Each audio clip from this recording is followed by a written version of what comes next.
because even I go into the fact that in our childhood, that's when the shit started. That's when we started getting labeled because as kids, we'd be like, oh yeah, like he the funny one, like he always make everybody laugh. So now from your childhood going all the way up to your adulthood, you just know you the one that make everybody laugh. So when somebody's going through something, you gonna make them laugh and make them feel better. But now that's adding on more problems to yourself because now as soon as they feel some type of way they down, they gonna come to you and be like, hey, like damn, I'm feeling down. Like I just want to feel better. Like let's go do something. Whole time you may be going through something. You going through a storm and nobody know about it. You quiet, but now you have to put on, in a sense, a facade to make somebody else happy. Now you putting yourself last. And all this is coming up from us being labeled as the fixers, the problem solvers, and being everything to somebody. And like that's something that I'm getting tired of. So like you said, like I should give myself more than 50, but I'm still people's everything. So I have to learn how to decipher that first before I can consider myself anything near 100. So let me put it to you like this. Let me put you in a scenario. Isn't that kind of like, because I'm not the most spiritual person in the world, I'm going to say that, but I'm in touch with a higher power. Mm-hmm. And I think, for instance, is that something that God called us to be?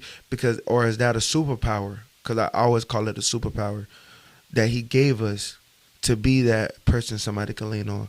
Because he made us strong enough to handle what we need to handle, but also strong enough to pull people up and be like, hey, you got this, you can go. And we can also deal with our own problems because sometimes it's just embedded in us. Yeah. And that's just the cards we were dealt in a sense because it's like, all right, I'm here. This is what I got to do. This is what I got to be.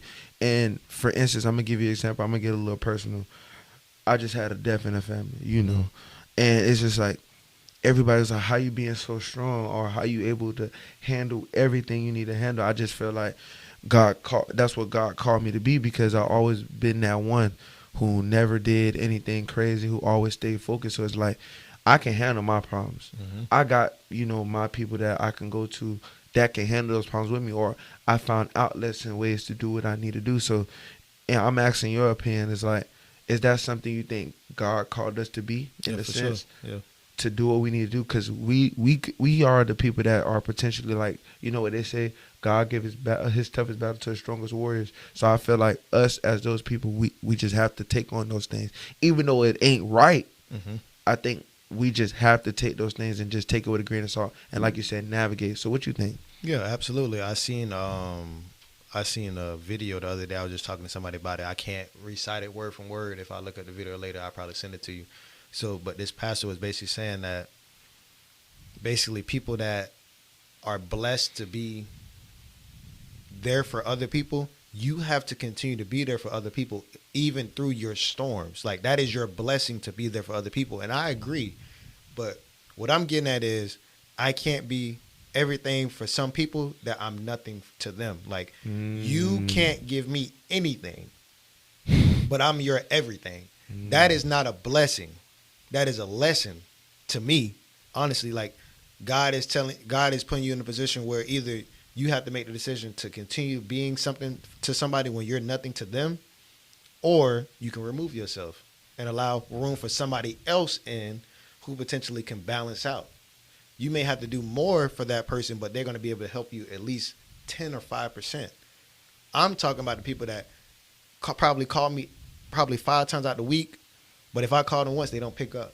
If I need them to do something for me, they don't pick up. If I need them to support me, they won't. But they need me to do everything else for them. That's what I'm getting at. Because I know I can't be up here and talk about what I talk about and not be willing to help people. Like right. That's what I'm blessed with.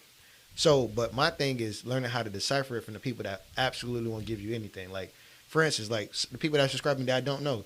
I know I'm giving them gems. What they're giving me back? A like of you, a subscribe. That's free. But most people that have called me 5-6 times a week won't do any of that. But that's free. I'm not asking you to do it. You can do it on your own. You can do it for somebody else that you like. Your favorite artist, your favorite celebrity. You do it for them. But the person that's actually feeding into you, you won't do it. That's what I'm getting at to decipher. I know my life, I'm blessed to be able to talk to people and put them in a position where they actually have to make a different decision what they were already making. I know that's my blessing, and I have no issue with that. I've been doing it for 24 years, and I never stopped. So I'm getting at the point where it's just like you give 110, somebody give you -10 every single fucking time. So let's let's piggyback a little bit. I basically want to say this because some people just don't have it to give. Yeah, Some that's people just, understandable. like you said, they just down. Mhm. It's just like, say for instance, let me put you in a scenario. From, I don't know if you watched the movie Straws. Mhm, With yeah, I Tor- did. so it's like in that instance, you got somebody like that you're dealing Mhm. with, who don't got nothing. They just Yeah. keep falling on their face, falling on their face. How do you like just let them go? Because a person like me with a big heart, I gotta keep feeding into them until they give something, or until it gets to a point where it's like, okay, I've done everything I can. Mhm.